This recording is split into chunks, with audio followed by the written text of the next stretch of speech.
a veces es difícil degustarlos todos, ¿no? Se nos escapan, pero les puedo asegurar que no comemos solamente arroz, sino que la verdad que hay caviar, hay langosta, hay grandes y muy apetitosos, hablando de un sistema gastronómico, usando una metáfora gastronómica, hay un muy buen sistema de capacitación en nuestro colegio y eso no es ni más ni menos que gracias al esfuerzo que están haciendo todos los que participan y todas las que participan en los institutos, en el área académica, y que no puedo dejar de agradecer sistemática y constantemente.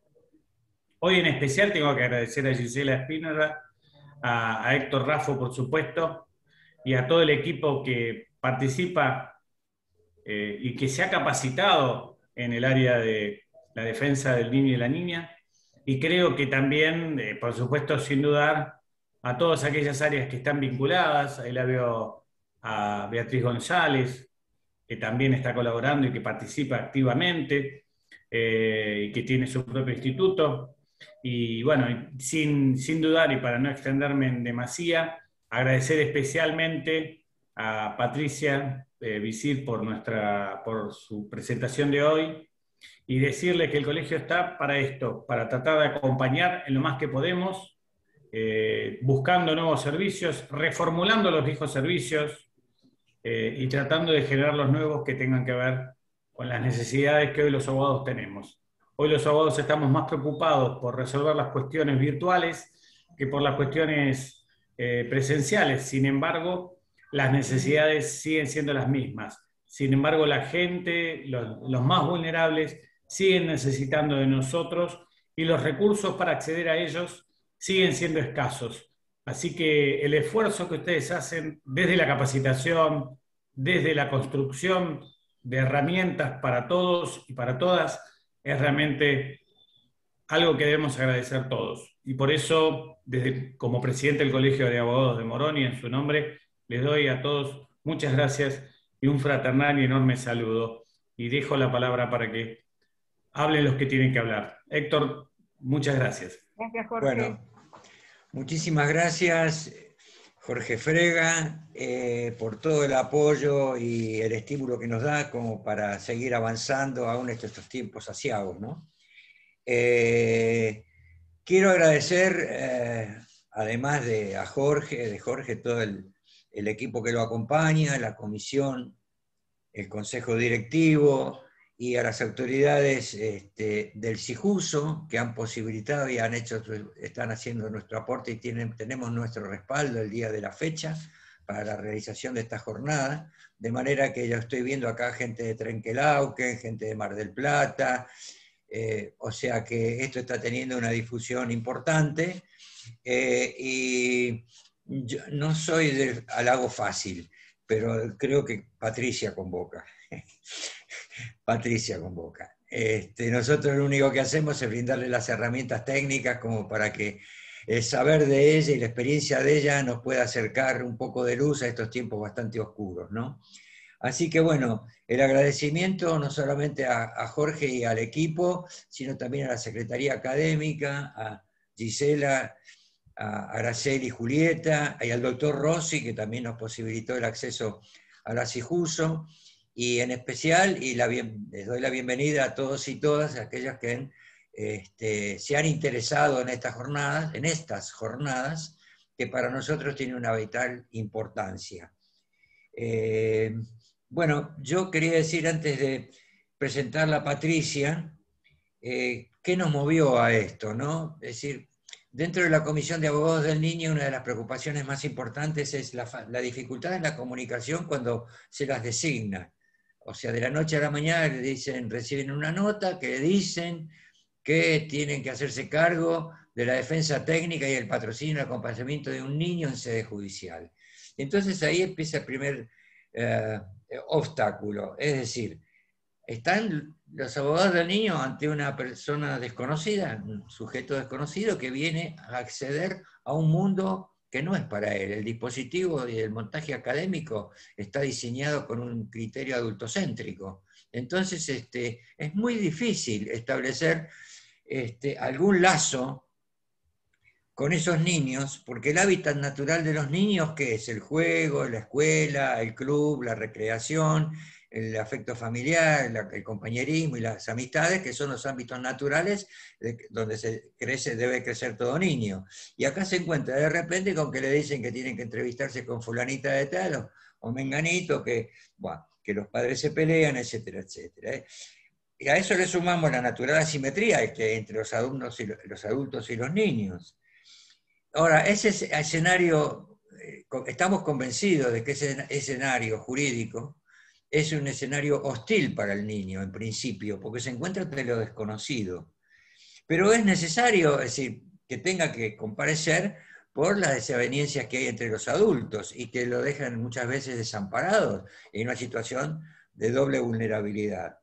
Entonces, reitero, como está pensado el sistema judicial con un criterio adultocéntrico, la figura del abogado del niño es una figura en construcción nueva que viene a sostener, a colocar una especie de andamiaje o andamio de protector, digamos, o de acompañamiento, no para resolver el problema, sino para allanarle el camino en esta situación de entrar en contacto con un lugar extraño como es el dispositivo judicial. Eso es muy serio.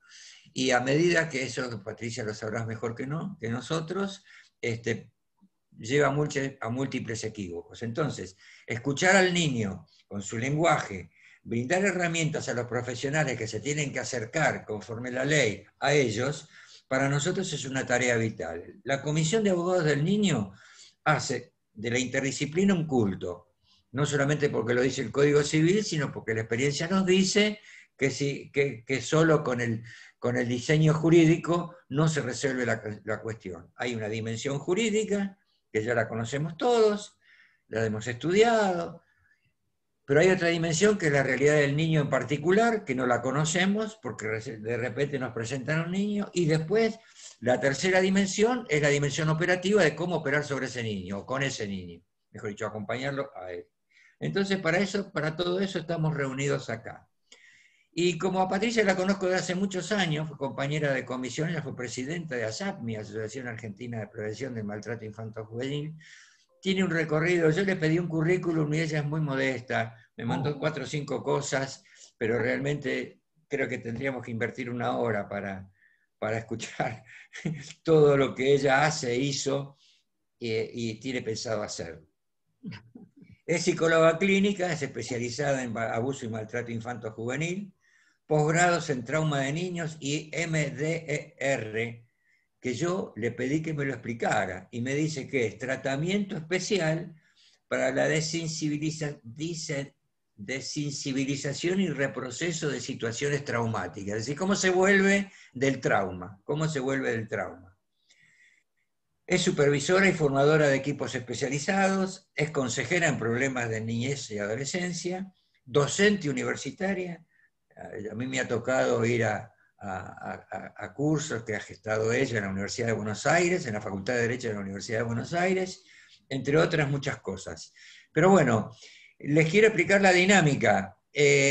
Las preguntas, tenemos un auxilio, como decía Jorge, tenemos las herramientas nuevas, tenemos el auxilio del chat, que lo pueden ir dejando para que después en la segunda parte de la charla se pueda hacer el intercambio correspondiente. Con Patricia acordamos de hacer un break. Les pedimos que no se desconecten por las cuestiones obvias. Hagamos un break de 10 minutos cuando ella finalice su exposición.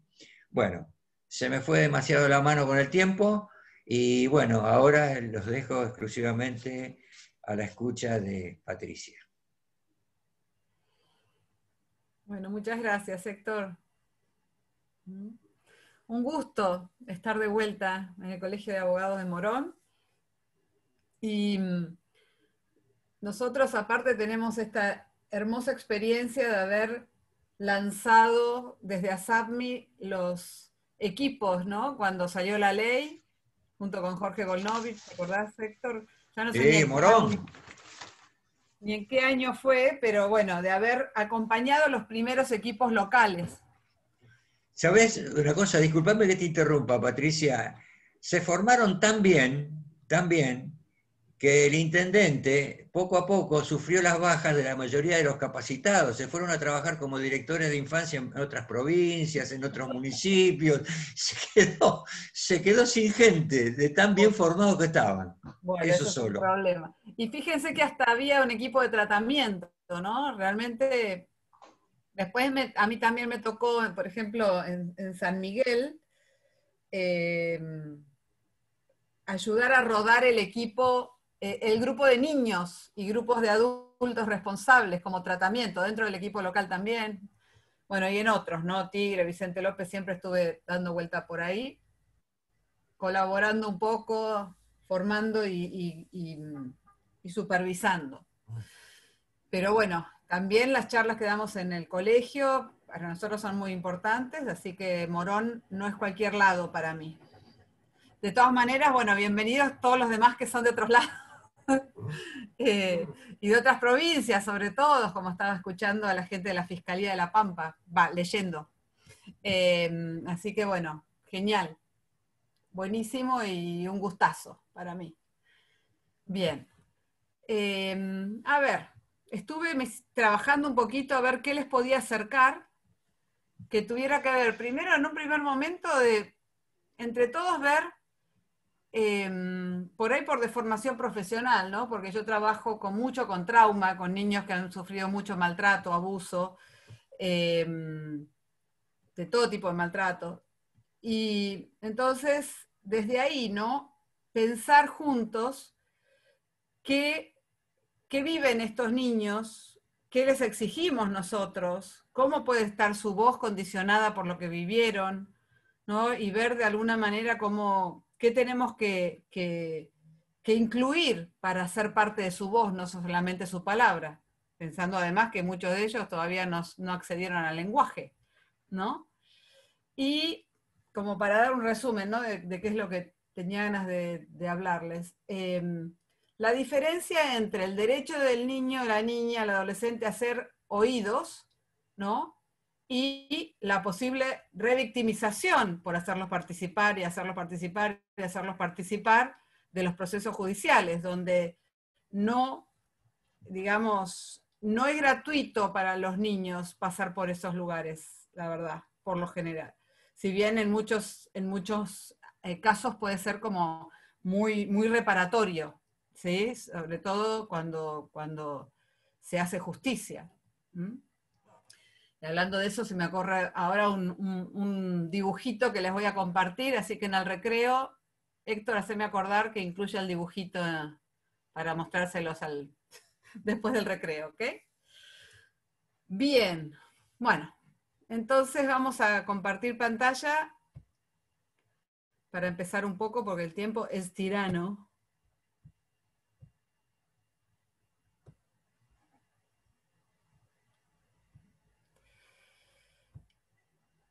¿Lo ven ahí? ¿Sí? Bueno, perfecto. En realidad, como no tenemos tanto tiempo, no vamos a hacer lo que por lo general a mí las charlas que me gustan, igual es un montón de gente, ¿no? Son muchos, gracias a Dios, y pido disculpas que mi Zoom solamente tenía acceso a 100 y quedó gente afuera. Por eso lo estamos grabando y lo vamos a replicar por ahí con el Zoom del colegio, que es un poco más abarcativo en otro momento, ¿no, Héctor? Sí, así es. Perfecto. Entonces. Te agradece tu generosidad. No, por favor. Bueno, y ahí está mi mail por si alguien necesita en algún momento comunicarse. Bien. Primero y principal, ¿no? Hay algo que a mí me gusta siempre tener en cuenta y tiene que ver con la intervención nuestra. ¿Desde dónde es? ¿Sí? ¿Desde dónde yo opero? Si es que soy un abogado, la mayoría de los que están acá son abogados, ¿no? Y abogadas hoy. Entonces, siempre es fundamental saber de dónde uno está parado, ¿no? No es lo mismo ser abogado de una parte, ser abogado del niño, trabajar desde el mismo sistema judicial. Todo eso me pone, ¿no?, en este ajedrez con diferentes piezas en un lugar diferente. Y desde ahí voy a ver lo que tengo que hacer. Entonces, ya mi mirada va a estar sesgada por mi participación. Entonces, también es importante que nosotros podamos mirarnos hacia adentro y ver cuál es mi sistema de creencia, cómo yo trabajo, desde dónde, pero no solamente desde el lugar en el que estoy situado, sino en qué creo. Por ejemplo, yo tuve una abogada muy famosa de acá, de San Isidro, que está tan segura de que la mayoría de las alegaciones de abuso son falsas, que me dijo, mira, Patricia, yo a esta altura dudo realmente de que exista el abuso sexual.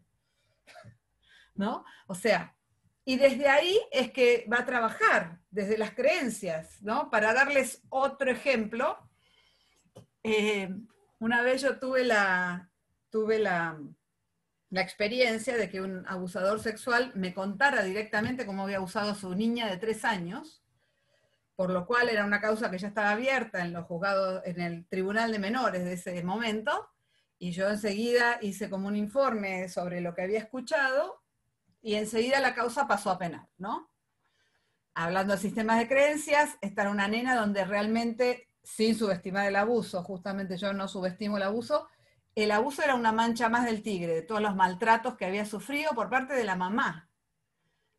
Pero eso no impactó al tribunal tanto como la posible sospecha de abuso. Y recién ahí la causa fue a penal, ¿no? Ahí ya estamos todos hablando de sistema de creencias por todos lados. Por supuesto, la única que hablaba de lo que había escuchado era yo. Algo interesante también para tener en cuenta, para no sobrevalorar lo psicológico, a este señor se le dio con la artillería pesada, pericial, con el Rorschach, el Minnesota, con todo lo que es más científico que tenemos, y yo siempre llamo a este caso el caso de Charles Ingalls, porque el señor salió precioso, cero patología, ¿no? Y uno dice, ¿cómo puede ser si están enfermos, no? Pero la verdad es que los instrumentos psicológicos tampoco son infalibles, ¿no? Muchas veces, cuando ya a veces la justicia no sabe qué hacer, dice, bueno, vamos a mandarlos a que hagan vinculación parental, que se arreglen por otro lado, ¿no? Y bueno, en este caso, ese diagnóstico decía que el señor era un amor, imposible que haya hecho algo así.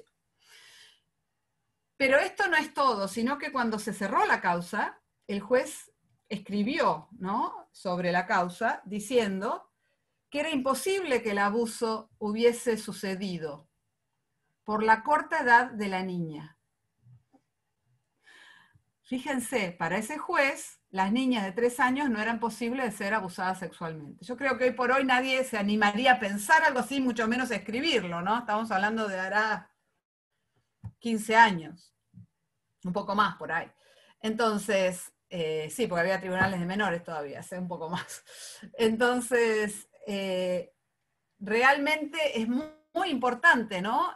Desde dónde opero y qué creo yo de los niños, qué creo que es un niño, qué creo que es una familia, ¿no? Etcétera, etcétera.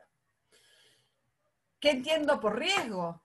¿No? Porque, por ejemplo, una vez dando clases a todas las defensorías de Capital, estábamos hablando del tema de la familia y alguien de atrás salió, sí, hay que defender a la familia porque todo esto atenta contra la familia, que es lo más importante que hay, ¿no? Obviamente, nosotros que crecimos en familia, tenemos nuestras propias familias, creemos, y realmente no hay nada mejor para un niño que una familia, que su familia, de hecho. Pero estos no son los niños. Muchas veces estos niños necesitan, digamos, no tienen las familias que nosotros en nuestra cabeza tenemos como familia, digamos, esa construcción teórica o vivencial, ¿no? Si tuvimos suerte, por lo cual creemos y avalamos y defendemos tanto a la familia. Pero bueno, tenemos que descentrarnos un poco y mirar también la necesidad de estos niños que por ahí, de quedarse o no quedarse en esa situación, depende su vida, su pronóstico, su futuro, etc. Entonces, importante esto también. Por eso pongo acá abajo, ¿no? Es necesario la separación cuando hay una situación de violencia. ¿Qué creemos nosotros? Todas esas son cosas para revisar, porque todos tenemos como agujeros negros, ¿no? Que tienen que ver con nuestra historia, etcétera, que por donde se filtra un montón de cosas y nos quedamos medio sin recursos como para trabajar, digamos, y actuar en lo que nos compete profesionalmente. Entonces,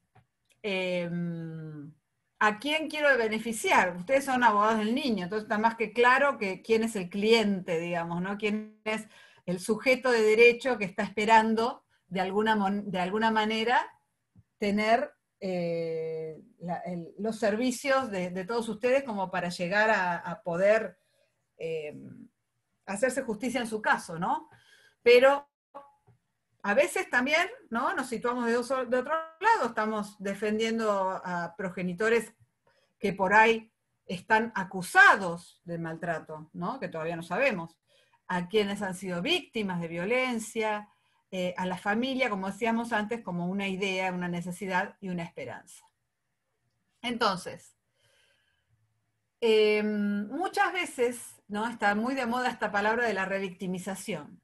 Lo que realmente suele a veces revictimizar a los niños y a las niñas y a los adolescentes es la ausencia de fuentes de apoyo dentro de la misma familia, ¿no? Nos ha pasado bastante de ver casos donde por ahí una niña ha sido abusada sexualmente y habla, y la hermana mayor le dice, a mí también me pasó y yo no dije nada, ¿por qué tenés que hablar vos ahora?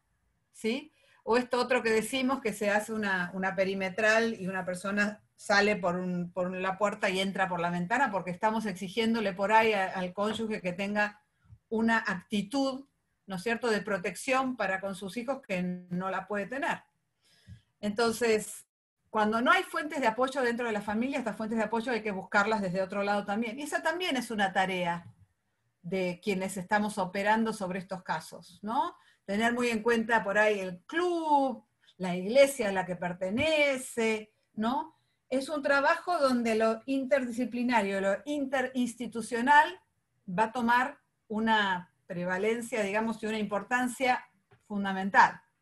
Entonces, es como un trabajo bien diferente, ¿no? Muy diferente a lo que, incluso muy diferente a lo que a los psicólogos nos han formado en la facultad, que siempre es de puerta de consultorio para adentro. Y cuando estamos con estos casos es de puerta de consultorio para afuera, con la escuela, con la justicia, ¿no? Para poder ayudar.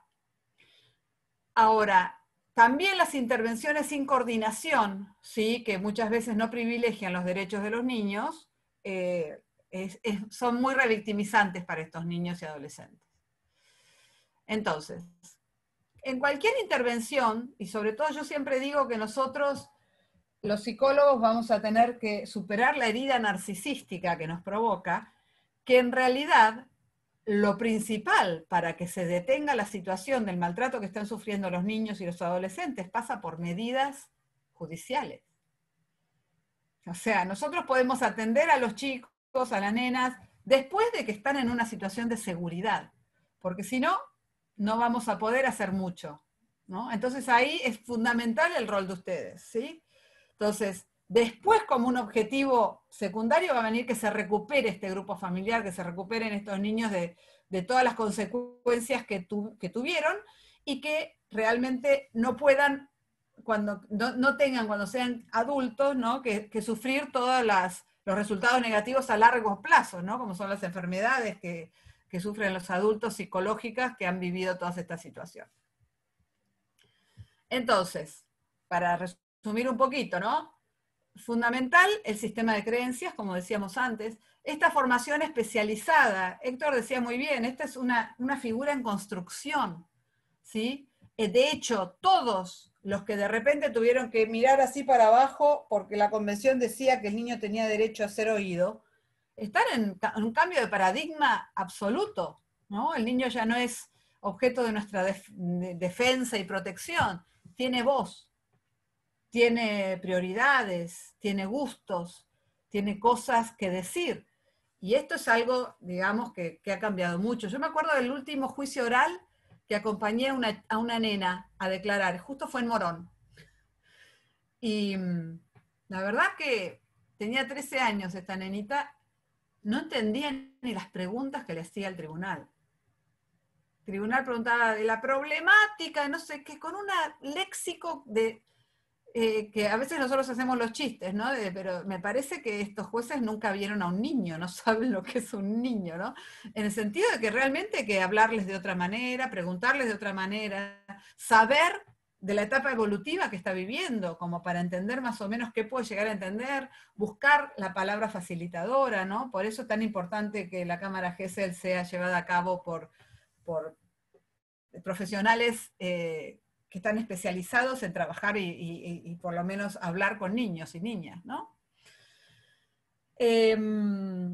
Y algo que lo digo por experiencia propia, ¿no? Quienes trabajamos con niños tenemos un tipo de, digamos, de burnout crónico, por otro lado, ya que lo estoy leyendo de ahí abajo, pero tenemos como a veces una exposición demasiado larga, porque supuestamente yo hace más de 30 años que estoy trabajando en esta temática, a estos relatos, ¿sí? Y no son gratuitos para los operadores.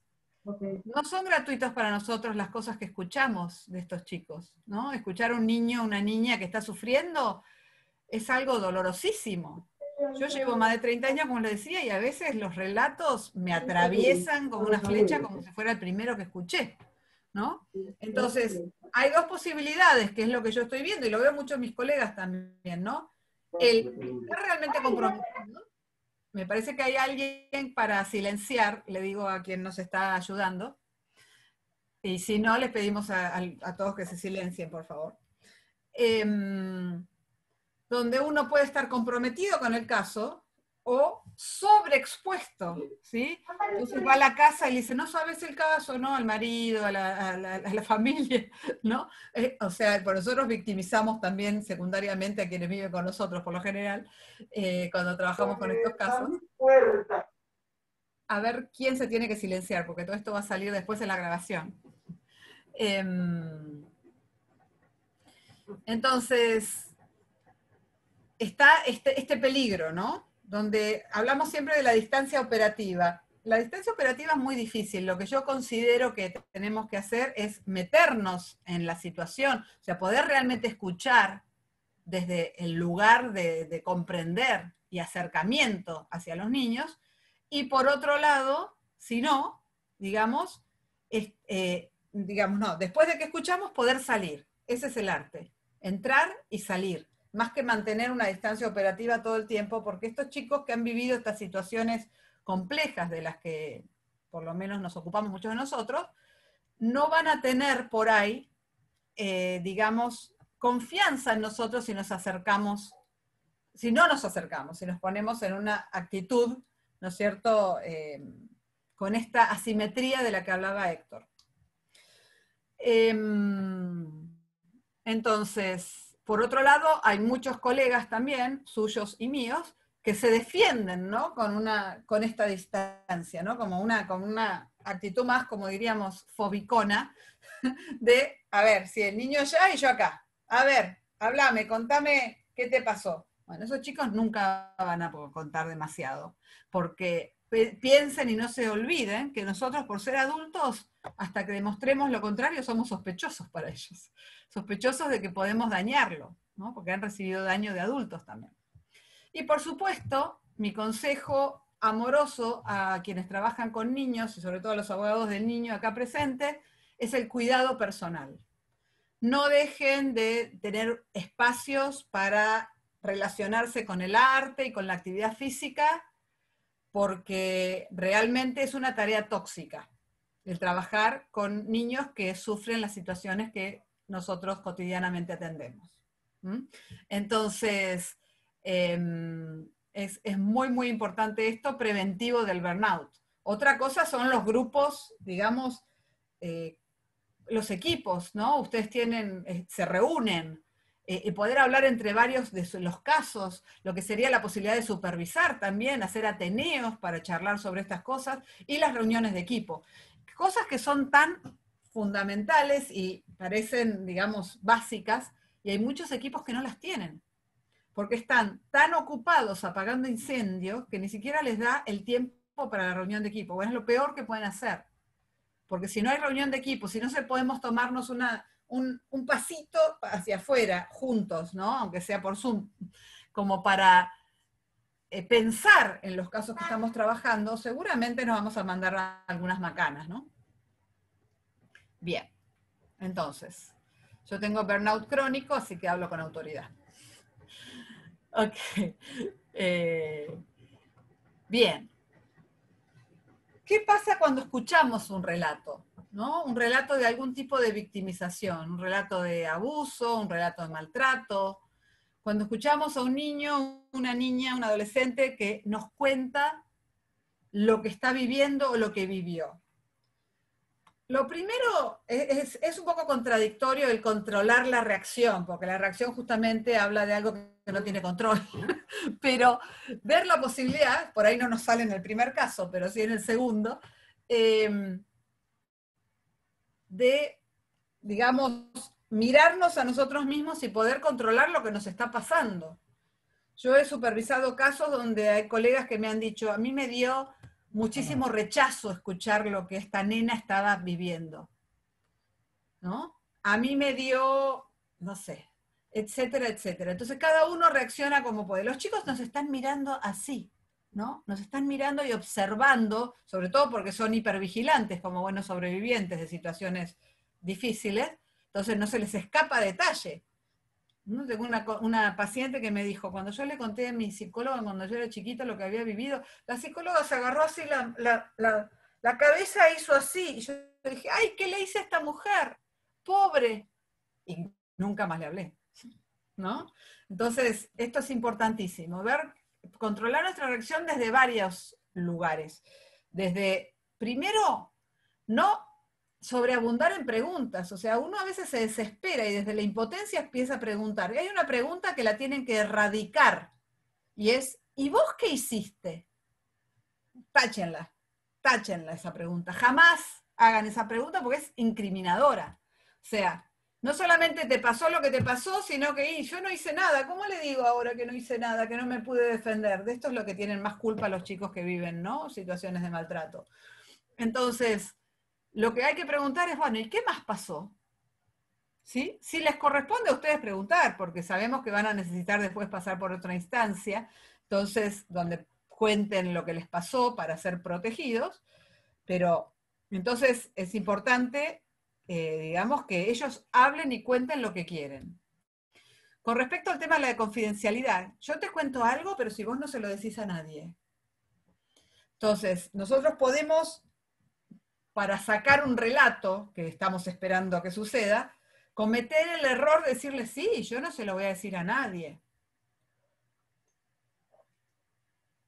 Y en el mejor de los casos, eso es algo que vamos a traicionar, porque no nos podemos quedar nosotros con estas historias, ¿no? Con estas cosas que estamos escuchando. Vamos a seguramente tener que hablar con alguien más para que el riesgo desaparezca, como decíamos antes, que es nuestro primer, digamos, objetivo de intervención. Entonces, lo que yo suelo hacer en esos casos es decirle a los chicos y a las chicas que, mirá, digo, si hay alguien que te está haciendo daño, algo que te está pasando, que tiene que parar, yo voy a tener que hablar con alguien más para que esto no siga sucediendo. Lo que sí te aseguro es que no voy a ir corriendo a hablar con la persona que por ahí vos me decís que te está haciendo este daño. Yo suelo decir eso y los chicos siguen hablando. O sea, una vez que empezaron a hablar es que quieren seguir hablando. Pero nosotros tenemos que asegurarles y dejarles bien claro hasta dónde llega la confidencialidad, qué es lo que nosotros tenemos que sí o sí, digamos, informar cuando hay algún tipo de riesgo, etc. Por supuesto, no confrontar a los niños con quien señalan como perpetradores del maltrato del que están hablando, ¿no? Esto parece una pavada, pero bueno, a veces, ¿no? El chico llegó con el ojo así a la escuela, ¿y qué pasó? Mi papá me pegó. Teléfono. Dice Juancito que usted le pegó. No se pueden imaginar la cantidad de veces que esto sucede, y es directamente una confrontación, ¿no? O, en algún caso que se me ocurre ahora, una paciente de 14 años que le contó a su preceptora cómo el profesor de gimnasia estaba abusando de ella, y a los 10 minutos la llaman de la dirección, y ella va, confiada de que la van a ayudar, y ahí estaba sentado el profesor de gimnasia. Un verdadero careo. Y el profesor diciendo, yo sabía que esta chica tenía problemas, ¿no? La chica también estuvo un montón de tiempo sin volver a hablar. O sea, nadie nace sabiendo. Cuando no sabemos qué hacer con estas cosas, tenemos que consultar, ¿no? Esto es fundamental. Ahora sí, hay algunas intervenciones que siempre van a ser oportunas, ¿no? Nosotros sabemos mucho lo que no tenemos que hacer porque nos hemos equivocado bastante, pero podemos, y si bien no hay recetas en estos casos, podemos decir algunas cosas sin miedo a equivocarnos, ¿no? Si nosotros le decimos a un niño o una niña que nos está contando que ha sido maltratado de alguna manera, vos no sos responsable, no es tu culpa lo que pasó, no vamos a estar equivocados. Y esto es algo que todas las veces que lo digamos van a ser pocas, porque todos los niños se sienten o con muchísima vergüenza o con muchísima culpa por lo que vivieron. Sos muy valiente por haber hablado. Esta es otra situación también que es real, porque sabemos que la mayoría de las situaciones de maltrato que viven los niños en la casa están subdiagnosticadas y de esto no se habla. Y, bueno, el adulto es siempre responsable de la situación del maltrato, no vos. Sos muy valiosa como persona, sos muy valioso como persona.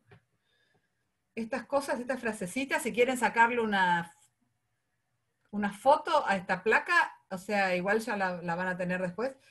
Es una pavada, pero uno lo tiene que practicar para hacerlo, ¿sí? Lo mismo que la anterior. También se las puedo dejar un ratito si le quieren sacar una foto.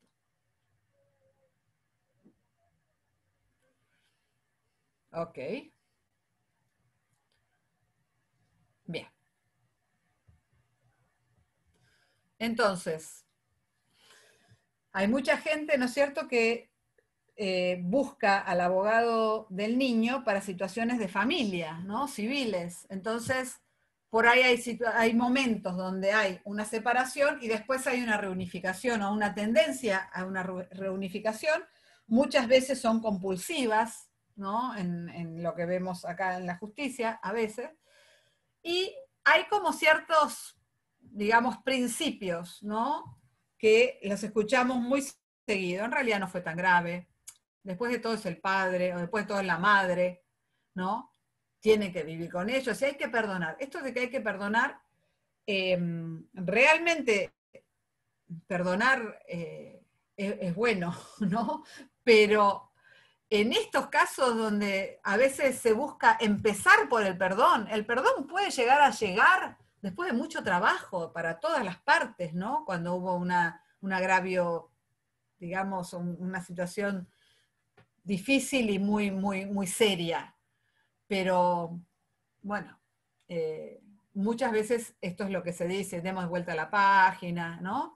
Cuando crezca se va a olvidar. Esas son cosas que yo escucho frecuentemente. No hay que cortar el vínculo. Muchas veces se cree que el daño que tienen los chicos es porque se cortó el vínculo, ¿no? Sobre todo desde la defensa, ¿no?, de los posibles imputados. Ya pasó mucho tiempo, como que el tiempo solo es el que mejora las cosas. Este padre quiere mucho a sus hijos, por ahí es muy, pensando no en un divorcio controversial, sí, está bien, le pegó a la mujer, es violento, esto lo reconoce, pero es un excelente padre. Por lo general, y ahora vamos a ver también, que ser testigo de violencia de los padres es un tipo de maltrato muy severo que los chicos, digamos, sufren muchísimo. Y está justamente acá, ¿no? Piense que el maltrato infantil, no voy a hablar mucho más del maltrato, pero quería de alguna manera introducir este tema porque es con lo que ustedes se encuentran, ¿no? Con estas amenazas, con estas, digamos, denuncias, con estas situaciones. Entonces, el maltrato infantil es una amenaza inminente para la seguridad integral de estos niños y adolescentes y de otras personas allegadas a ellos. Entonces, provee daño. El ser testigo de violencia es un tipo de maltrato, no es un maltrato que es indirecto. Antes se creía, no, pero no es directo, porque a él no le pegaron, le pegaban a la madre. Bueno, pero es lo que más le preocupa. Vos le preguntás a un niño, depende de la edad que tenga, ¿qué es lo que le interesa más? ¿Su seguridad o la de su mamá? No te lo va a decir así, pero realmente lo que más le interesa es la seguridad de la madre. Yo lo he visto en chicos que me han dicho que cuando el padre llegaba muy cargado de afuera, lo que hacía era provocarlo, él, tirando un vaso de agua, haciendo algo. 7 años tenía este niñito, del que estoy pensando ahora, para que el papá no se la agarrara con la mamá, sino que se la agarrara con él. Bueno. Entonces tiene muchas consecuencias desfavorables y como si fuese que le hubiesen pegado a él directamente en lo que es en las secuelas psíquicas que deja el ser testigo de violencia, ¿sí? Entonces, el terror, la impotencia y el horror suelen ser la respuesta a esta gravedad de la situación, que se profundiza en ellos porque no pudieron hacer nada para cambiarlo, ni para protegerse, ni para proteger a sus seres queridos, ni cambiar los resultados, ¿sí? Bueno, entonces, cuando los niños son pequeños, y todo esto lo estoy introduciendo como para ver desde dónde habla el niño, ¿no? La niña y el adolescente, para ver esto de la voz de ellos, cómo la tenemos que escuchar y qué, digamos, qué cargas puede llegar a tener. Ante una situación de peligro, el niño depende, cuando es más chiquitito, sobre todo, de la real protección que puedan proveer los adultos a cargo o los adolescentes mayores, hermanos, por ejemplo. Y van a depender de ellos para su seguridad y su bienestar. Pero fíjense que también son ellos los que decodifican qué tan grave es el peligro de lo que están viviendo. Ah, esto no es nada, pero bueno, sí, está bien, te dio un chirlo, pero esto no es nada. Lo vemos en los adultos que maltratan. Muchas veces cuando uno empieza a ahondar sobre el propio maltrato que generalmente han vivido, te dicen, no, yo era terrible, yo me merecía todo lo que mi papá me hacía. Me acuerdo uno que me dijo, a mí una vez mi papá me ató 3 días al árbol, y por lo que yo había hecho, y mira que lo bien que salí, ¿no? Por supuesto, era un papá que tenía una causa por maltrato severísimo a sus hijos. Entonces, digamos, la única manual que tenemos para ser padres es nuestra vivencia como hijos. Y si pudimos superarla y hubo alguna intervención para poder, digamos, entender lo que estaba pasando y poder recuperarnos de esto que estaba pasando. Pero cuando no pasa esto, es como hay como un automático, ¿no? Que se reproduce cuando somos padres. Esto de que los padres decodificamos la gravedad de lo que les pasa a los chicos, se ve muy claro, por ejemplo, cuando los niños chiquititos se caen. Se cae un niñito chiquitito y antes de pegar el grito, mira a la mamá. Si la mamá dice, no importa, Juancito, levantate, no es nada, está todo bien, sana, sana, el chico sigue jugando. Si la madre dice, ¡ay, qué te pasó! Bueno, los niños gritan más fuerte incluso que la madre, ¿no? O sea, esto se ve frecuentemente y bueno, es un pequeño ejemplo de quiénes le ponen el código de qué es grave o no es grave. Entonces, cuando nosotros estamos hablando, ¿no? O representando a estos niños, o mismo citando a estos niños para que hablen y puedan contar lo que les pasó, etc. Ellos van a también tener este sesgo según cómo vieron en su familia si era grave o no grave lo que les había pasado. ¿Okay? Bien. Pensemos una cosa fundamental, ¿no? Los pensamientos, los comportamientos y emociones en relación a las situaciones de maltrato son prioritarios en la vida de estos niños, porque tienen que ver con su supervivencia, ¿sí? Entonces, muchas veces, suelen, a lo largo del tiempo, cuando ya sufren una victimización que es crónica, ¿no? Las reacciones físicas del miedo, la manera de percibir el peligro cae, desaparece, ¿no? Se quedan sepultados por la disociación en algún lugar lejano en el psiquismo y a veces aparecen nuevamente cuando son más grandes, ¿no? O cuando ven situaciones que están relacionadas con lo que ellos vivieron. Entonces, esta es la famosa indefensión aprendida, que sinceramente son chicos que ya no lloran muchas veces. O sea, esos chicos que se dejan revisar con el médico sin ningún tipo de de prurito, ¿no? Como que por sus cuerpos han pasado otras cosas ya de una manera y lo tienen totalmente naturalizado. Entonces, cuando nosotros preguntamos o cuando la justicia de alguna manera pregunta a estos niños, lo que ve es una anestesia emocional a veces absoluta. A mí me han dicho, mire, licenciada, lo que usted está diciendo no es cierto, porque si me va a hablar así, como que no le pasa nada, yo estoy temblando por lo que me está diciendo y él parece que no le pasó nada, ¿ve? Esto debe ser mentira. Bueno, pero esto es una defensa esperable, que el aparato psíquico tan perfecto que tenemos, para no estar cada vez que estoy viviendo, contando lo que estoy contando, cuando es una situación traumática, yo la revivo, no la recuerdo. Entonces el psiquismo me está defendiendo, saca todo lo afectivo y yo lo cuento en el mismo nivel de voz que estoy contando lo que pasó hoy en la escuela. Esto es algo que en lo que tenemos que realmente, digamos, enseñar, ¿no? Y hacer entender a la justicia y a los operadores de la justicia, porque es algo difícil de entender, ¿no? ¿Qué es esto de por qué están hablando de esta manera? No es porque no lo vivieron, es porque es tan doloroso que todo lo afectivo está cerrado. Y del otro lado de la pared, como digo yo, para no sufrir. Sobre todo porque por ahí lo contaron acá, lo contaron allá, lo tuvieron que contar más allá, y ya son demasiadas veces, ¿no? Bien. Esto ya está. Bueno, importante, ¿no? Para tener en cuenta desde nuestras intervenciones. ¿Qué esperan los niños y las niñas que han sufrido situaciones de maltrato de la vida? Si han recibido la ayuda adecuada en los momentos necesarios, entienden la importancia del apoyo de los demás. Pero otros lo que aguardan tienen como esperanzas traumáticas, ¿no? Como esto de la ley, digamos, la profecía autocumplida. A mí nadie me va a querer, todos me van a maltratar y me van a rechazar. Y voy por la vida actuando, provocando esas cosas, ¿no? En el sentido de que soy distante, arisco, etcétera. Entonces la gente se aleja también, digo, ¿ves que no me quieren? Bueno, se va dando esto, ¿no? Anticipan catástrofes, esperan que su mundo que hoy está tranquilo se dé vuelta de un momento al otro.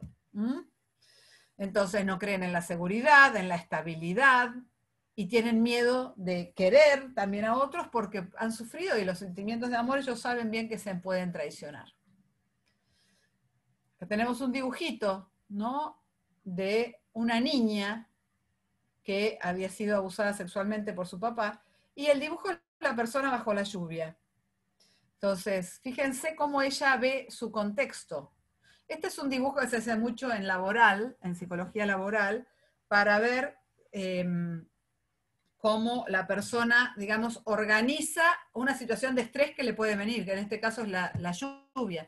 A ver qué recursos tiene, ¿no? Y acá tenemos una nena que está con un pie en el piso y otro tambaleando, un paraguas medio abierto o medio cerrado, como quieran, y unas gotas, que si te cae una de esas, mamita, más allá de los rayos que también hay, a ver si ven ahí los rayos, y los charcos, ¿no? Que significan angustia.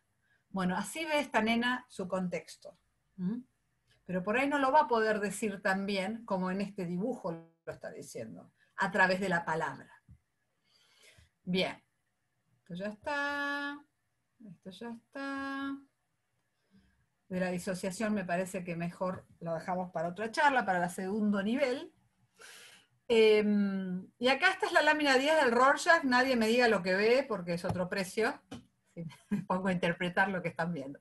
Pero bueno, esta es una lámina que es la más difícil de hacer un solo relato, porque tiene tantos colores que la gente dice que ve, a ver, acá arañas, acá, no sé, caballito de mar, etcétera, todas diferentes cosas, ¿no?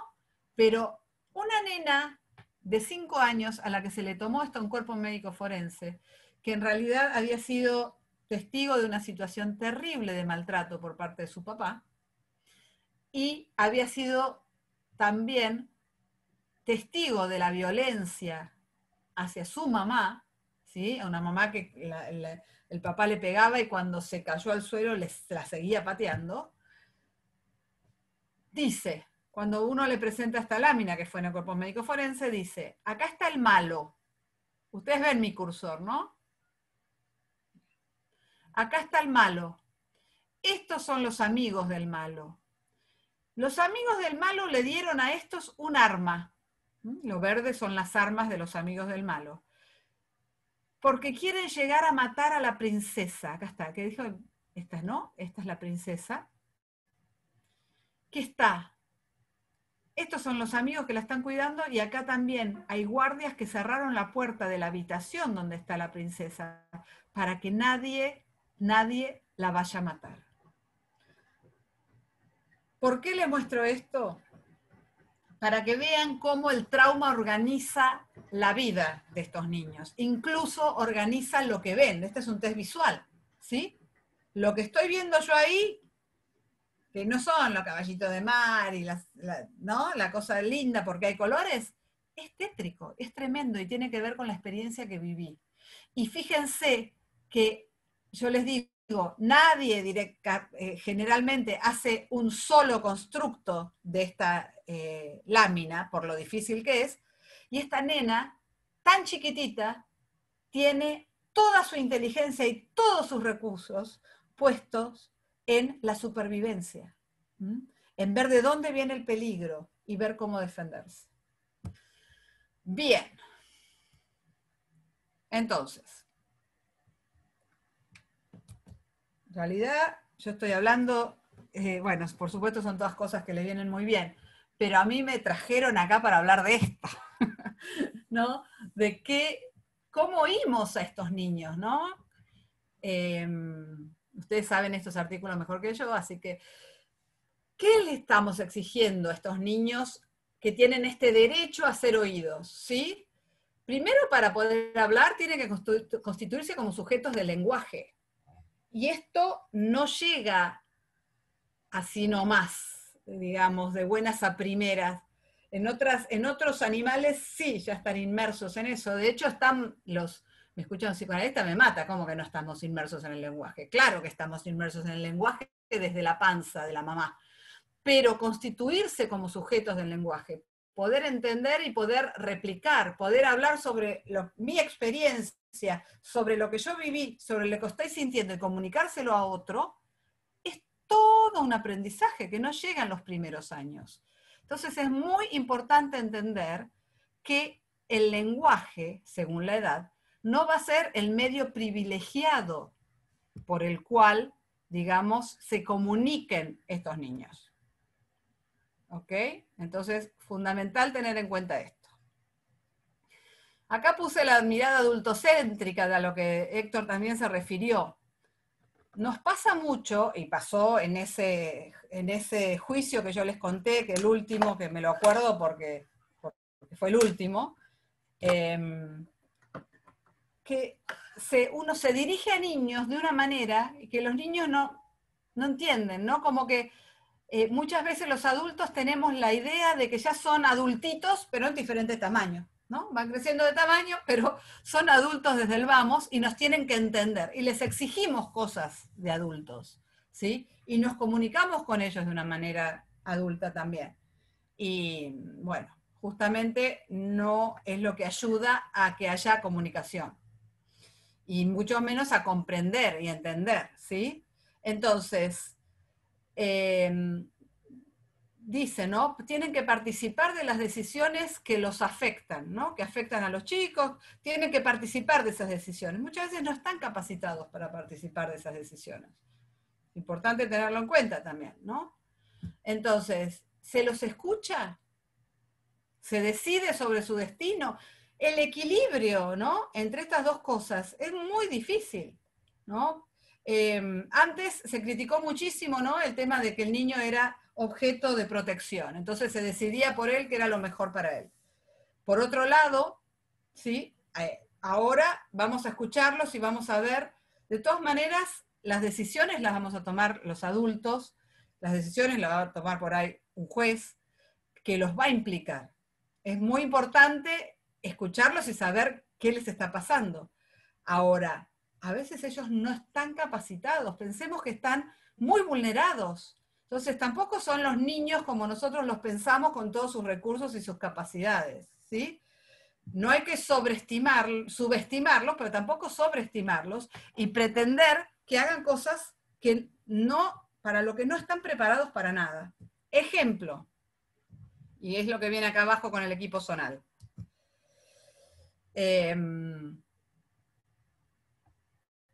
Una niña que había contado en la escuela claramente el abuso que estaba viviendo por parte de un tío con el que vivía. La escuela muy atinadamente hizo todo un informe, etcétera. Esto se lo mandan al equipo local. El equipo local quiere hacer una medida y desde el equipo zonal dice, no, si ella no lo cuenta en el equipo local, nosotros no vamos a poder a tomar la medida, o sea, digamos, favorecer esta medida. Digo, bueno, tenemos un claro, en el colegio donde la conocen, donde pasa más horas, se animó a decirlo. Acá nosotros no nos lo está diciendo. Yo supervisaba ese equipo, ¿no? En ese momento, entonces yo quise hablar con la representante del zonal, que decía que no se podía tomar la medida porque ella no se constituía protagonista de su propia protección. Esto suena precioso. Ahora, yo explicándole lo que era una niña vulnerada, que había sido abusada durante tanto tiempo y que realmente no podía oponerse a una persona con la que estaba conviviendo y que un poco estaba a cargo de ella. Entonces me dice esta señora, ay, entonces vamos a tener que tomar algún tipo de medida psiquiátrica, porque si esta chica no puede hablar sobre lo que le pasó, tiene problemas psiquiátricos. O sea, a cargo del equipo zonal, que está a cargo de no sé cuántos locales, había una persona que no entendía lo que era una niña vulnerada y sus necesidades, o sea, y sus dificultades. Y lo que es más frecuente que nosotros vemos, las discapacidades que el maltrato provoca. ¿Mm? Es algo, pero requete contra visto. Sin embargo, desde ella, bueno, no, entonces, ¿qué problema psiquiátrico? Psiquiátrico en el sentido de está fuera de sí, ¿no? No porque tenga una depresión, no. Bueno. Ok. Entonces, muchas veces también el interés superior puede contradecirse con lo que el niño exprese sobre lo que le está pasando, o sobre lo que quiere. O sea, sí, a mí me abusaron sexualmente, pero yo quiero seguir viviendo en mi casa. Yo estoy trabajando ahora y atendiendo a una chica grande, que ya es adulta, digamos, joven, que me dice, sí, a mí realmente me sacaron de mi casa porque estaba viviendo unas situaciones impensables. Yo entiendo que era necesario, pero nada me dolió más que el haberme ido de mi casa. Y yo explicándole, bueno, pero mira cómo te ayudaron, porque justamente aparte fue a un hogar donde la trataron re bien y sinceramente es una persona de bien y es un ejemplo, ¿no?, de superación en sí misma esta nena. Me dice, al día de hoy extraño mi casa, lo que era mi casa para mí. Esta es una herida y un dolor que no lo he podido superar. Y uno piensa, ¿cómo puede ser?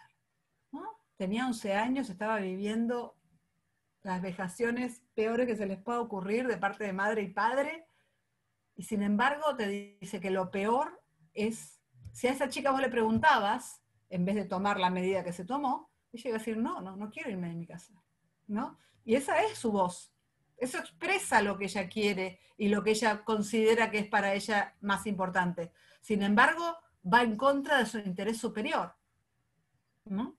Yo marco algunas cosas como para que después las discutamos un poco. Esto de expresar opiniones sin presión, ¿no? Escoger si quiere esto, si quiere o no quiere ejercer su derecho a ser escuchado.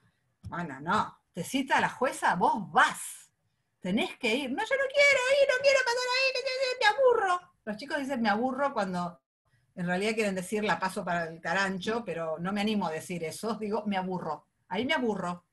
¿No? No quiero hablar con ella porque es aburrida. Bueno, en realidad está diciendo, yo no quiero ir, ¿no? Pero el abogado dice, tiene que ir, porque si no, ¿cómo va a ser el juez para ayudarla en lo que necesita? Y es toda una cosa contradictoria. Me acuerdo una vez estar en un panel con una secretaria de un juzgado de familia y un juez de menores en esa época. Y una hermosa discusión que se armó, ¿no? Sobre qué es lo más importante. No, porque estaba también una secretaria de fiscalía. ¿Qué es lo más importante? ¿El niño como testigo? ¿No? Y que cuente y que diga lo que tiene que decir, pese a que esto sabemos que puede ser revictimizante para él, porque ya había participado en la Cámara GESEL, trabajamos sobre un caso, ¿no? Que sea protegido, decía, ¿no? La de Tribunal de Familia, que no lo tenga que ver más a este papá que había abusado de ella, y por otro lado, ¿no? Pero ¿qué es más importante? Que vaya preso esta persona, o sea, que se lo juzgue, ¿no? O que se lo proteja al niño. Este tipo de cosas, ¿no? Realmente crean una tensión, porque el chico termina siendo Tupac Amaru, ¿no? Por un lado, como he vivido muchísimas veces, el chico está en medio de una pericia desde la sede penal y por otro lado desde familia se le obliga a una revinculación. Al mismo tiempo, ¿no? Es algo que escribimos en un texto que inspiró un poco escribir un capítulo de un texto del libro de Volnovich sobre revinculaciones en caso de abuso sexual infantil, junto con Sandra Baita, sobre una nena que en realidad en la primera sesión pericial había contado, había jugado, había mostrado, había dibujado. Después de eso tuvo revinculación con el padre. La sesión siguiente le dijo a su psicólogo además, que enojado debe estar papá por lo que yo le conté a las doctoras. Sesión siguiente, va y dice, era todo mentira lo que yo les conté la vez pasada. ¿No? Porque ella era más piola que todo el sistema judicial. De hecho, terminó con visitas irrestrictas con este papá. Entonces sabía que tenía que cuidar eso. Mejor me callo. Bueno, eso habla de, ¿no es cierto?, en las intervenciones que en realidad son revictimizantes con estos niños. Bien. A ver. Bueno, por supuesto que la edad en relación con la capacidad y la autonomía progresiva. Esto es algo muy lindo que me gusta muchísimo, ¿no? De lo que es la ley del abogado del niño, ¿no? Que habla de la posibilidad de ir viendo al niño y, según va creciendo, ¿no? También, que en realidad su autonomía va a tener que ver con su capacidad, con su edad, progresivamente. Y esto es un gran, digamos, patrón para tener en cuenta. En vez de pensar que los chicos de entrada ya no pueden ser autónomos o que nunca van a ser autónomos, ¿no? Porque también hay gente que piensa eso. Entonces, y realmente a veces con esto hay muchas juezas que son muy gustosas de llamar a los chicos al tribunal y se creen que los chicos están bárbaros ahí. Y muchas veces pues nosotros recogemos los pedazos de los chicos que han pasado por esos ámbitos, ¿no? Me ha pasado acompañar a una paciente y cuando entra mi paciente de 14 años a hablar con la jueza le dice, ¿por qué te viniste con tu psicóloga? Deja eso de la psicología de lado, ya no hace falta, sos grande. O sea, yo había ido a acompañarla porque ella me lo pidió, no porque a mí se me ocurrió. Ella necesitaba mi reaseguro y cuando entra a hablar con la jueza le dice, ese reaseguro tuyo no sirve para nada, déjalo de lado. No te hace falta, ¿no? Cuando tiene 15 minutos en un año con esta nena que no conoce y esta nena viene en tratamiento hace añares, ¿no? Por situaciones terribles que ha vivido. Bueno, este tipo de cosas. Entonces, algo que yo quería, porque ya me queda poco tiempo, porque si no, no vamos a tener tiempo para preguntas. Es que hay caminos para conocer las opiniones de estos niños y estos jóvenes, ¿no? Que van más allá de su palabra, ¿sí? Entonces, vamos a tener en cuenta otras cosas, que es, por ejemplo, los informes que pueden hacer los colegas que están trabajando con ellos. La gente del colegio tiene un montón de cosas para opinar ¿no? Yo creo que vamos a lograr la voz del niño, y esa es como mi opinión, digamos, teniendo en cuenta todos estos ingredientes, no solamente escuchando e intentando escuchar lo verbal que el niño, la niña, adolescente nos pueda llegar a decir, ¿m? Que muchas veces puede ir totalmente en contra de sus intereses, por miedo, por estar influenciado, por estar amenazado, ¿sí? Entonces, tenemos un informe del colegio que nos dice todas las dificultades que ha tenido, que nos dice lo que ha contado en otras partes. Tenemos un informe de su psicóloga que nos habla de lo que ha dicho en sesión, ¿sí? Todo eso también constituye la voz del niño. Así que es muy importante tenerlo en cuenta, ¿sí? Entonces, ¿qué es oír? Nos dice Graciela Pereira en un hermoso escrito, es una trabajadora social de un juzgado de familia, no sé si será todavía, pero bueno, es empatizar, es observar, es escuchar, saber preguntar, relacionar, analizar, es poder distinguir lo manifiesto de lo latente, lo que aparece, ¿no?, de lo que no aparece, pero en realidad está. O sea, nosotros cuando hablamos, cuando vemos la voz del niño, también lo vemos en su cuerpo, ¿no? Lo que no nos está diciendo, la actitud, las emociones que a veces se traslucen. Entonces es muy importante poder integrar y comprender lo así oído en este juego de relaciones que confrontan una dinámica, ¿no?, organizada de una particular familia y su medio. O sea, no es lo mismo un chico que nos venga a hablar de su familia y de que quiero estar con mamá o no quiero estar con papá o este tipo de cosas, de una familia con muchísimos recursos, que el quien viene de una familia con otro contexto totalmente diferente. Y el contexto tiene que entrar también dentro del análisis que yo hago de la voz del niño.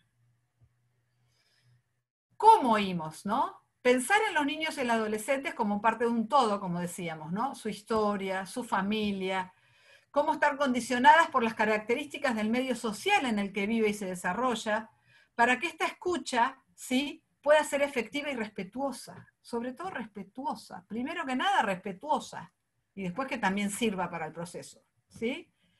Y ahí es donde nos encontramos con estas diferencias de objetivos, como yo les contaba antes, ¿no? Y las preocupaciones, porque por ahí el juez cita, ¿no?, a esta niña para ver qué pasó con la causa que tengo acá presente, y la niña me empieza a hablar de que tiene mucho miedo al colegio porque los compañeros la maltratan. Y para ella lo importante es eso, no lo otro. Entonces le damos cabida a eso, bueno, eso ya lo hablarás, pero vos contame, por favor, qué pasó con tu mamá, ¿no? Bien. Entonces, ¿quiénes son los que representan la voz del niño? Los sistemas institucionales gubernamentales y no gubernamentales que están implicados, tanto los que derivan como los que reciben a estos niños, que nos acercan diagnósticos que nos dicen cómo es este niño o adolescente, cómo es su problemática, cuáles son sus necesidades.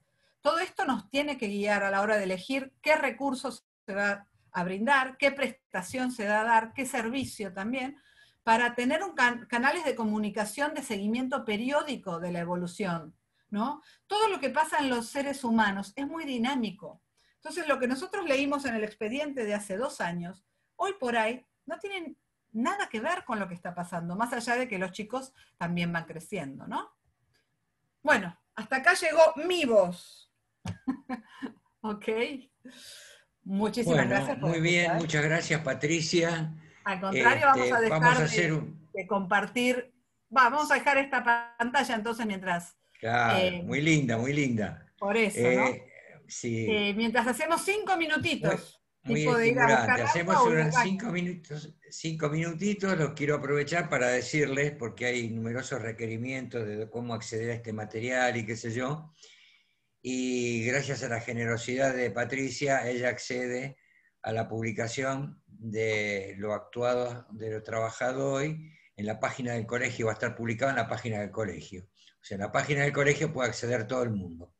¿Mm? Así que, bueno, gracias Patricia por el copyright, por la sesión del copyright. Nuestros powers son como nuestros libros. Claro. Exactamente, ya no te pertenecen, le pertenecen a la humanidad, ¿no es Exacto. cierto?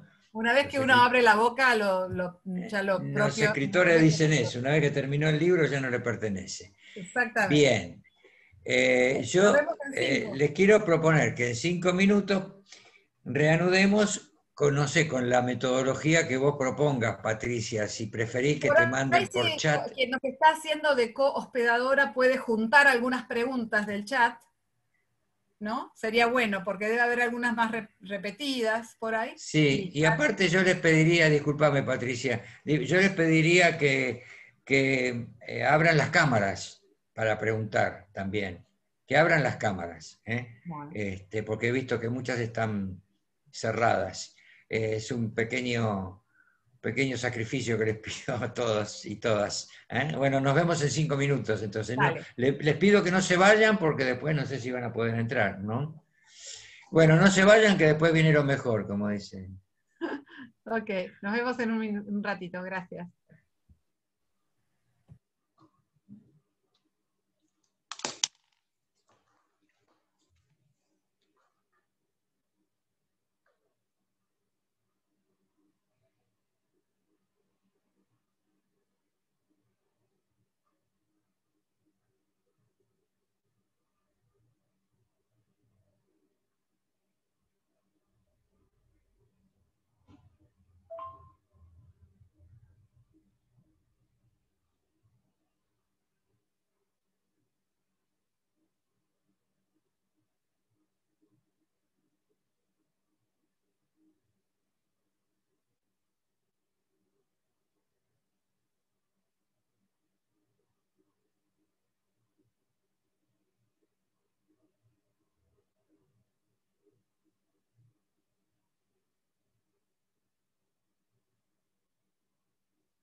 ¿Hola?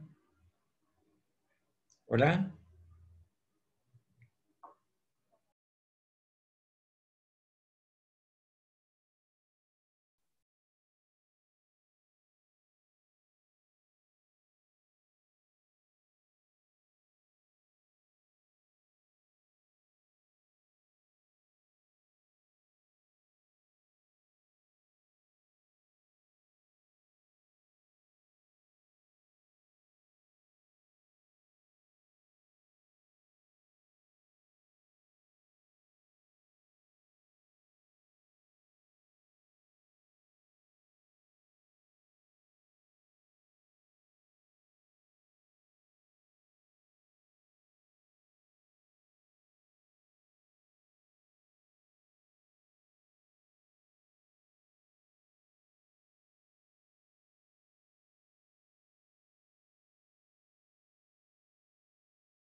¿Vamos volviendo? Sí, ya estamos.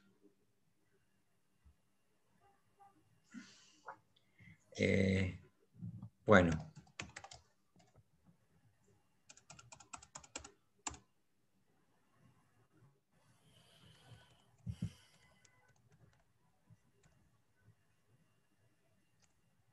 Bien, somos 58, perfecto. Primera cuestión, ante varias preguntas apuntan a dónde acceder, a cómo acceder a este material. Eso va a ser publicado, les reitero, en la página del Colegio de Abogados de Morón, o sea que van a tener acceso todos. Hay dos maneras de hacer las preguntas, no sé si Patricia estás de acuerdo. Están las preguntas en el Están, chat, Héctor, no se te ve, ¿sí? ¿eh? Vos pedís que los demás abran la cámara, pero no se te ve. Me estaba peinando. Ah, bien, ahora sí. Bueno, porque acá hay, bueno, hay de todo, como en botica. ¿Qué preferís? ¿Primero las preguntas presenciales Las o escritas prefiero, las porque escritas? sí, Bien, no sé si hicieron el bueno, trabajo que pedí de agruparlas. estamos en eso. Es bastante complicado porque Gisela no tiene buena llegada ni buena salida. Bueno, acá dicen, bueno, felicitaciones mil, estas todas las agrupo todas, Gracias. porque realmente ha tenido muy buena acogida y recepción, a tal punto que no se movió nadie. Y bueno, los agradecimientos son, hay alguien que pone 5 líneas de más, 5 líneas, Marcela Pedrini, bueno. Algunas pueden mandar el power, ¿cómo hago para obtener el power? ¿Cómo va? Bueno, después, Yo voy a pasar el Power a Word y se los voy a mandar como un documento. yo te mandé por WhatsApp, te mandé la dirección electrónica del doctor Rossi, que tiene su cargo la parte académica, en la parte tecnológica, y él directamente lo sube a la página. ¿Eh? Perfecto. Bueno, a ver, hermosa charla, muy interesante, realmente excelente. Gracias, Y gracias. puede pedirle,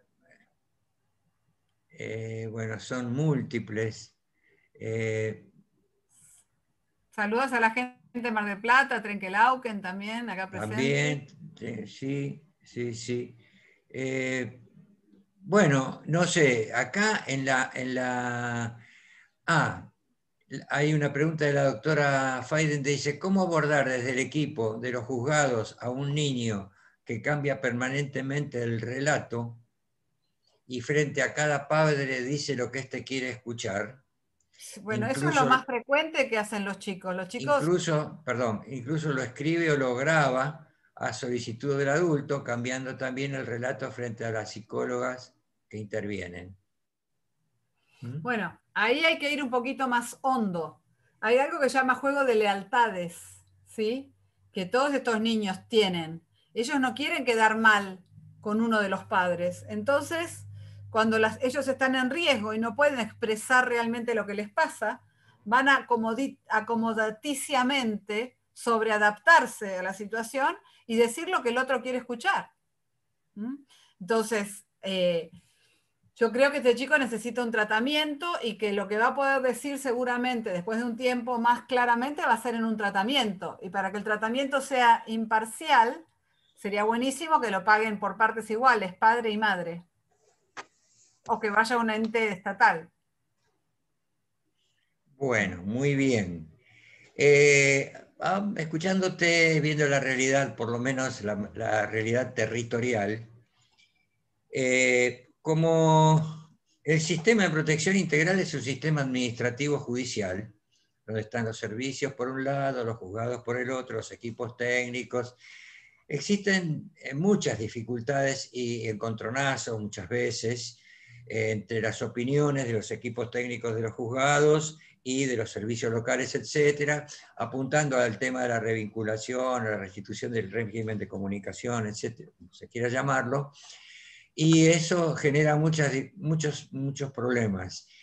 ¿De qué manera? Y encima, ahora aparece un convidado de piedra, como es el abogado del niño, que es el que habla por el niño, ¿no? Es un verdadero convidado de piedra. Entonces, por un lado tenemos la opinión generalmente, ¿no?, con una mirada adultocéntrica de los juzgados y demás, que se sospecha que es adultocéntrica, que se resuelve de esa manera, sin por ahí escuchar demasiado al niño, porque es una realidad, no tienen tiempo ni oportunidad de escucharlo demasiado. Lo mismo pasa con los servicios locales, y el abogado del niño por ahí es el que establece una especie de relación concatenada con él, porque habla frecuentemente con él, se conecta vía chat, vía Zoom, vía qué sé yo, no sé, cualquiera de los medios virtuales, y eso hace que este abogado por ahí pueda llegar a tener una incidencia más importante en los procesos en sí, ¿no?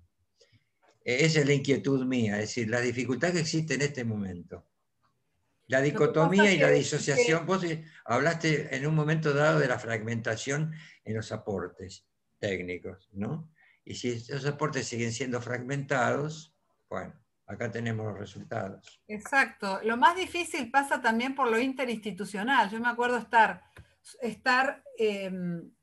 supervisando un equipo local y entonces hablando de la comisaría de la mujer. Le digo, bueno, ¿y tuvieron una reunión con la comisaría? No, nosotros con la comisaría de la mujer no nos reunimos con esas locas. Ah, ok. ¿Quién derivó el caso? La comisaría de la mujer. Ah, ¿no les parece que sería interesante? O sea, estas son las cosas que pasan, ¿no? Y yo siempre les voy a lo artesanal, ¿no?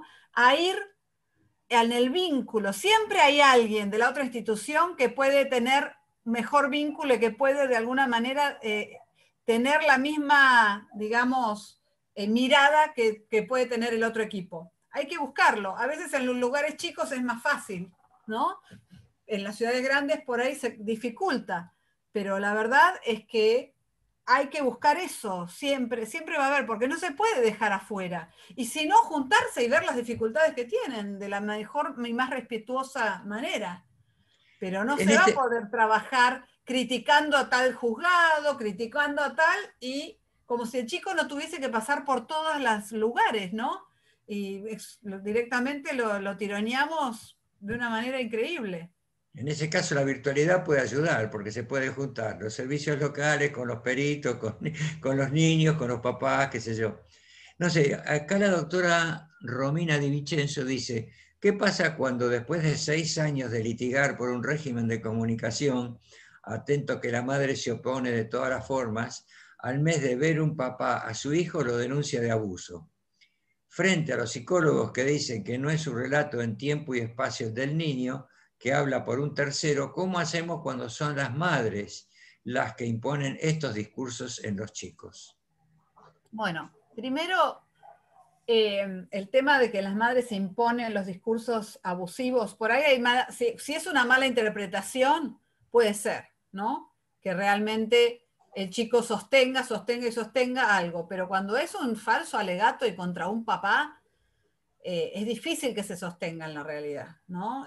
Esta mirada de que la mayoría de los relatos de abuso son falsos o que de muchos son falsos, no se sostiene internacionalmente. En ningún lado llegan ni a muchísimo menos del 10% de los casos. Parece que justo acá en la Argentina los tenemos a todos, y no son el 10%, sino el 90%.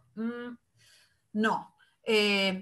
Sí, los chicos mienten. ¿Sobre qué mienten los chicos? Los chicos mienten sobre diferentes cosas. Primero para engrandecerse, ¿sí? Y entonces te dicen, sí, yo todas las vacaciones me voy siempre a Disney, o mi papá para el tren con la mano porque tiene tanta fuerza, ¿no? Cosas que lo hacen quedar como en un lugar de superhéroe.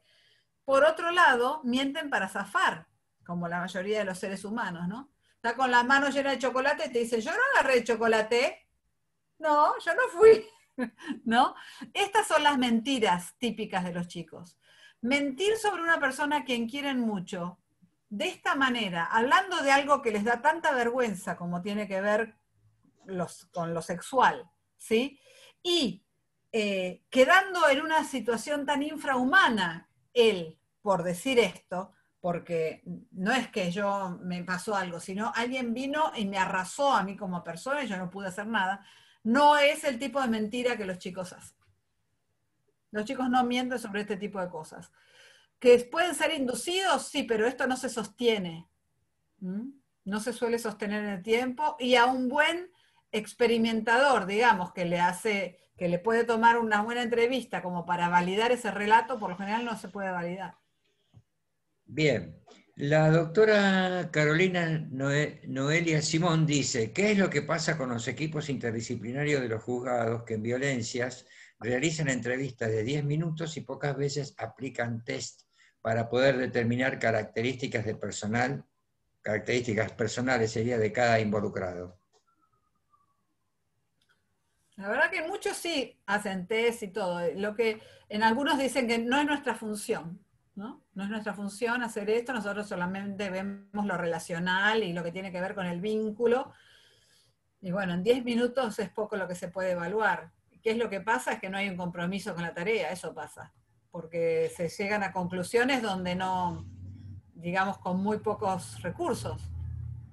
Por ahí, si no se puede hacer, se puede poner un aperito para que lo haga, por ejemplo, ¿no? Un aperito de la lista, qué sé yo. Se me ocurre, Patricia, ¿qué material pueden utilizar los abogados del niño para fundamentar un pedido como el que señala la doctora? ¿Mm? ¿Qué material?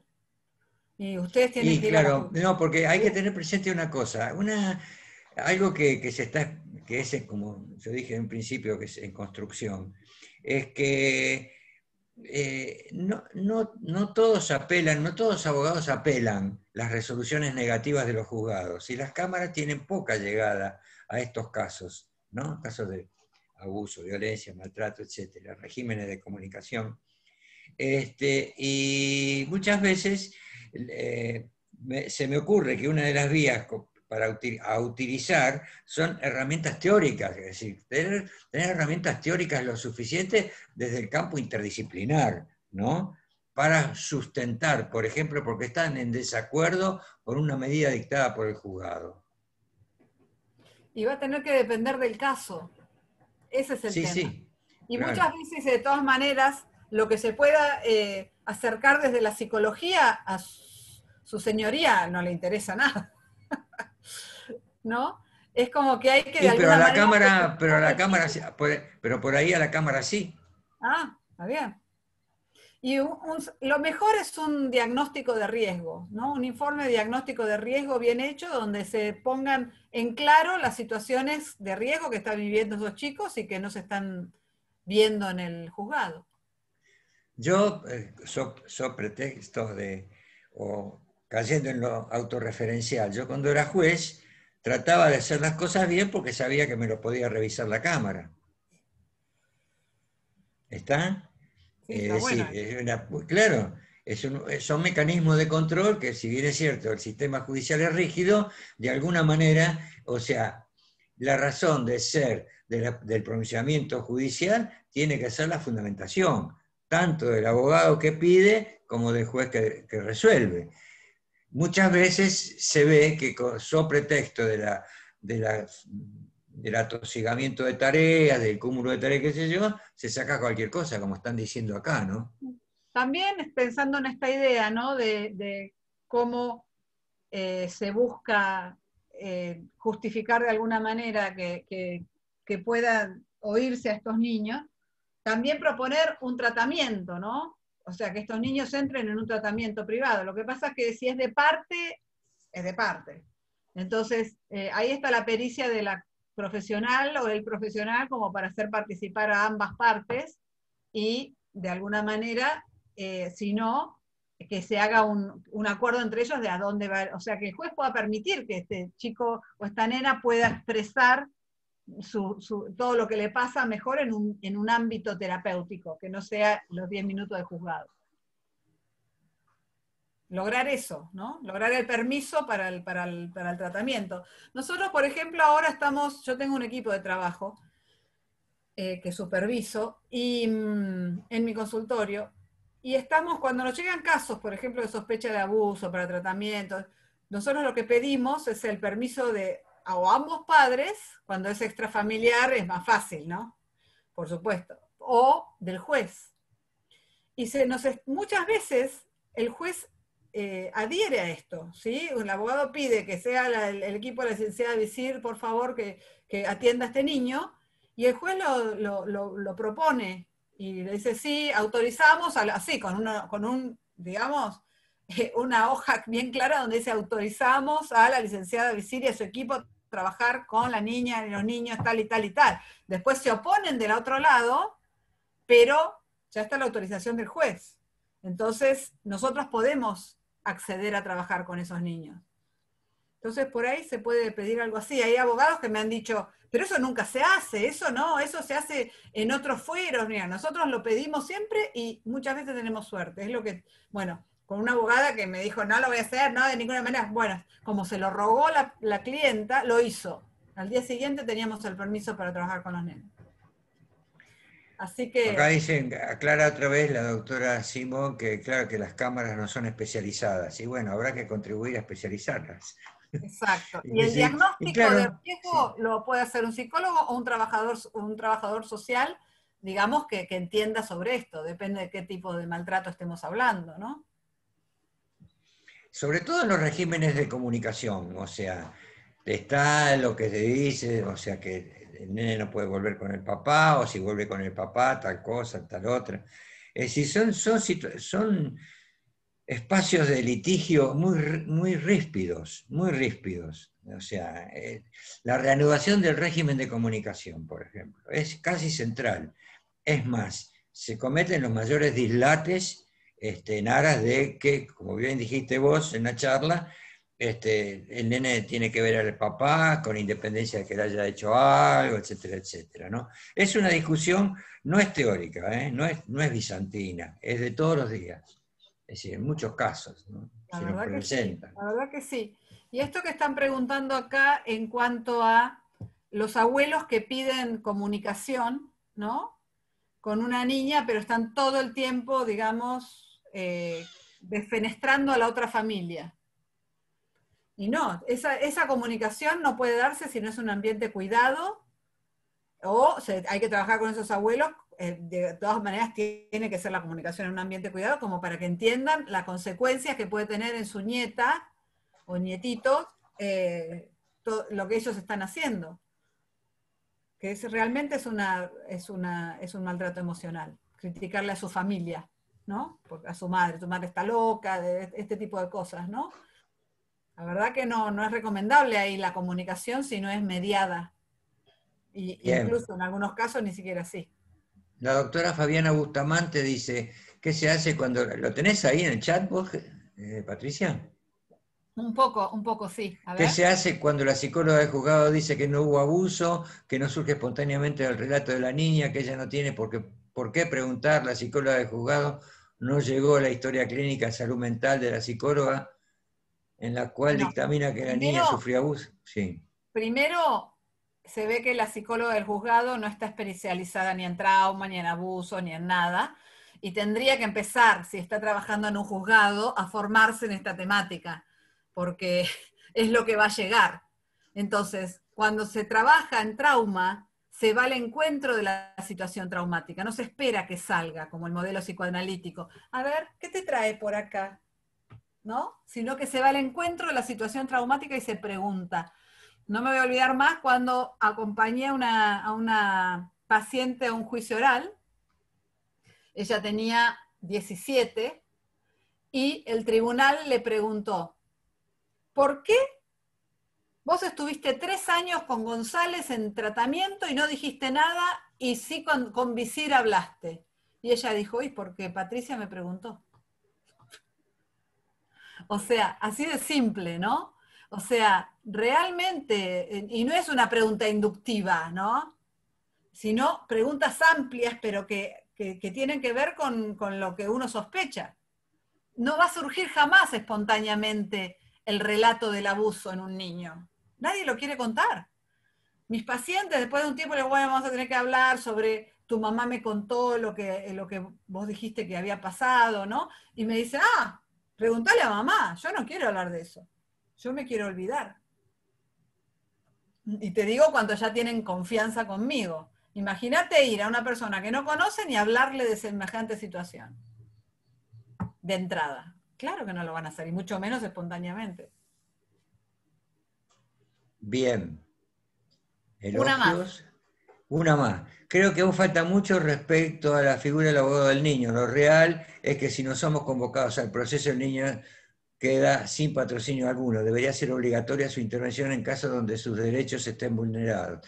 Claro, la ley actual es muy escueta, está desactualizada. El Colproba envió al Poder Legislativo un proyecto de reforma que se elaboró en la mesa de abogados del niño del Colegio de Abogados de Provincia de Buenos Aires, junto con otros proyectos de ley, o sea que fueron un paquete, que es mucho más completa la ley, donde realmente coloca casi...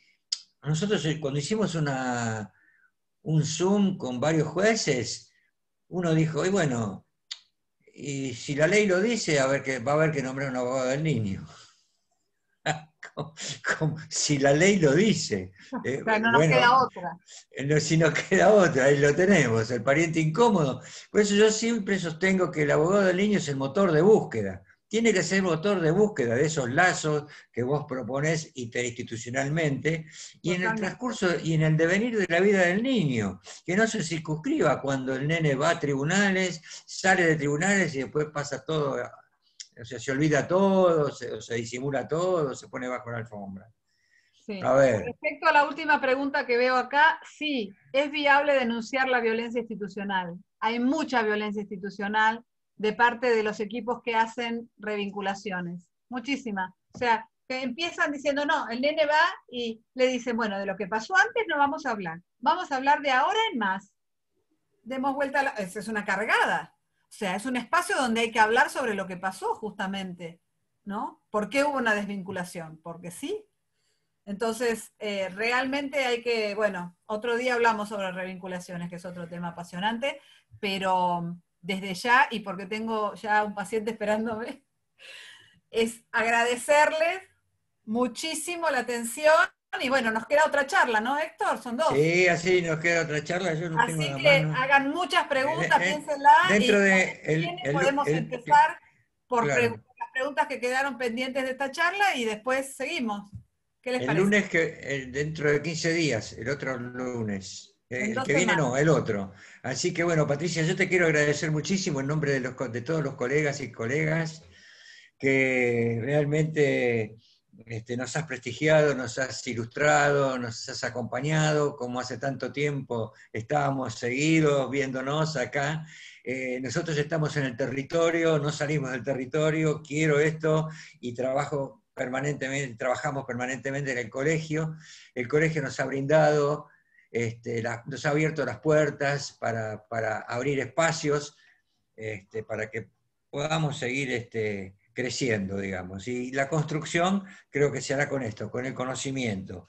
Por eso es importante aproximar material teórico a los abogados del niño. Tenemos del curso que se desarrolló el año pasado, tenemos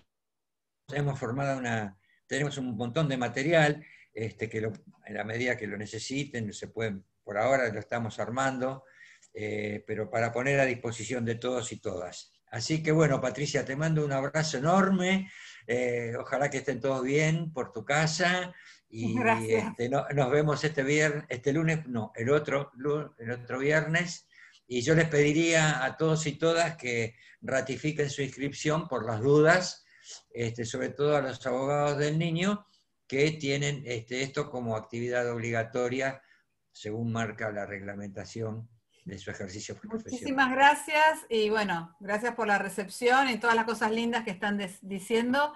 Un placer para mí. Estaba diciendo Gisela que si quiere que yo me quede con la grabación, me tiene que pasar de vuelta a la hospedería, si no les va a quedar a ustedes y por ahí no tienen dónde guardarla. Así que, haceme hospedera de vuelta, Gisela. Yo te mandé un correo electrónico del doctor Rossi donde tenés que mandar la grabación. Hospedador, doctora. Gracias, genial. Yo le mando al doctor Rossi todo, entonces. Claro. Genial. Quedamos así, Gisela. Ya tengo 2 direcciones donde Patricia puede mandar el material. Bueno. Que en Muchas media hora, 1 hora, digamos. Sí, no, ahora.